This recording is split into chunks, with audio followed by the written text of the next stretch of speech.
Dans cette séquence, sur un exemple, nous allons transformer, donc vous voyez, on voudrait transformer un produit, donc cosinus t fois sinus de t, en une somme de cosinus et de sinus, en utilisant le formulaire.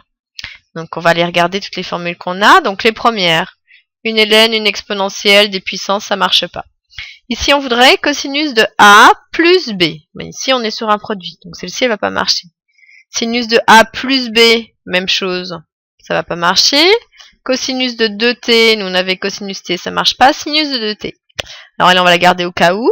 Ensuite ici on a sinus p plus sinus q. Or nous on a un produit, donc celle-ci elle va pas marcher. Sinus p moins sinus q, une différence, nous on a un produit, ça ne marche pas. Une somme de cosinus ensuite, nous on a un produit, on n'en veut pas. Une différence de cosinus, on n'en veut pas. Un produit d'un cos et d'un cos. On commence à s'approcher, ça ne marche pas. Un produit d'un sin et d'un sin, ça ne marche pas. Ah, un produit d'un sin avec un cos. Là, ça devient intéressant. Donc, on va chercher à identifier. Comme d'habitude, maintenant, faites une pause sur la vidéo, essayez d'appliquer cette formule, vu qu'on a trouvé la formule a priori qu'on va utiliser, et puis venez voir si vous avez juste.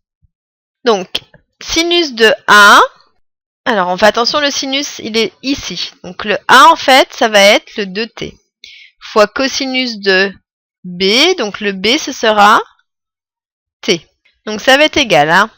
Cette formule est d'autant plus intéressante parce que si on va voir son résultat, ça va être une somme de sinus. Donc c'est bien ce qu'on veut, avoir une somme de quelque chose.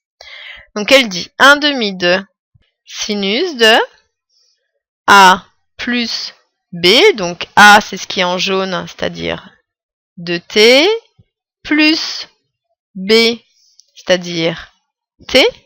Donc l'ordre est vraiment à respecter parce que vous voyez qu'en plus après il y a une histoire de différence.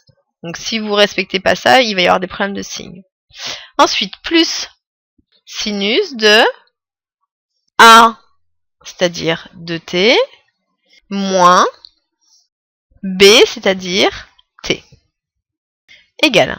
On va simplifier. Donc 1 demi de sinus de, donc 2t plus t, 3t, plus sinus de 2t moins t, c'est-à-dire t.